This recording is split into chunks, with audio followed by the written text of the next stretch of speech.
पिछले एपिसोड 316 में हवेली के नीचे छुपे गुप्त हॉल में जो सबसे बड़ा पारिवारिक राज सामने आया, उसने पाटी ब्रह्मचारी की पूरी दुनिया हिलाकर रख दी और अब कहानी उस मोड़ पर पहुंच चुकी है जहां हर चेहरा एक नया धोखा देता दिखाई दे रहा है। दूसरी लाइन में चैनल को लाइक करें और सब्सक्राइब करें ताकि आपको हर नया धमाकेदार अपडेट सबसे पहले मिलता रहे। एपिसोड 317 की शुरुआत होती है हवेली की छत से जहां तेज बारिश और डरावनी बिजली के बीच पाटी ब्रह्मचारी सदमे में खड़ी होती है। उसकी आंखों में डर, गुस्सा और बेचैनी साफ दिखाई दे रही होती है क्योंकि कुछ ही देर पहले उसे पता चला था कि उसका अपना चाचा इतने सालों से इस पूरे खेल का हिस्सा था। तभी अचानक पीछे से किसी के कदमों की आवाज़ सुनाई देती है। पाटी ब्रह्मचारी धीरे धीरे पीछे मुड़ती है लेकिन वहां कोई नहीं होता।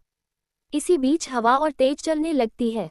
तभी छत पर पड़ा पुराना रेडियो अपने आप चालू हो जाता है।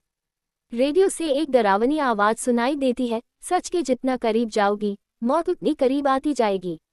ये सुनकर पाटी ब्रह्मचारी के होश उड़ जाते हैं। तभी अचानक हवेली की सारी लाइट्स बंद हो जाती हैं। पूरा माहौल अंधेरे में डूब जाता है। नीचे से परिवार के लोगों की चीखने की आवाज़ें आने लगती हैं। पाटी ब्रह्मचारी तुरंत नीचे भागती है। जैसे ही वह मुख्य हॉल में पहुंचती है, सामने का दृश्य देखकर उसके पैरों तले जमीन खिसक जाती है। पूरा हॉल धुएं से भरा होता है। दीवारों पर लाल रंग से अजीब चिन्ह बने होते हैं। बीच में परिवार के सभी लोग डरे हुए खड़े होते हैं और हर किसी के हाथ में एक पुरानी तस्वीर होती है। तभी उसकी मां कांपती हुई आवाज में कहती है, ये तस्वीरें उसी रात की हैं। पाटी ब्रह्मचारी हैरानी से तस्वीर देखती है और उसके होश उड़ जाते हैं।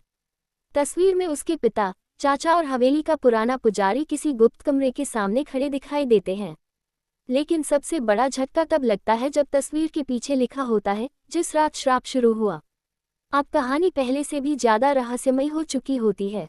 इसी दौरान अचानक हवेली का मुख्य दरवाजा अपने आप बंद हो जाता है। चारों तरफ घंटियों की आवाज गूंजने लगती है। तभी ऊपर वाली मंजिल से किसी बच्चे के रोने की आवाज आती है। पूरा परिवार डर जाता है क्योंकि हवेली में कोई बच्चा नहीं होता। पाटी ब्रह्मचारी धीरे धीरे ऊपर जाती है। जैसे ही वह कमरे का दरवाजा खोलती है, अंदर का दृश्य देखकर उसके पैरों तले जमीन खिसक जाती है। कमरे के बीचों बीच एक पुराना पालना अपने आप हिल रहा होता है। पालने के अंदर एक पुरानी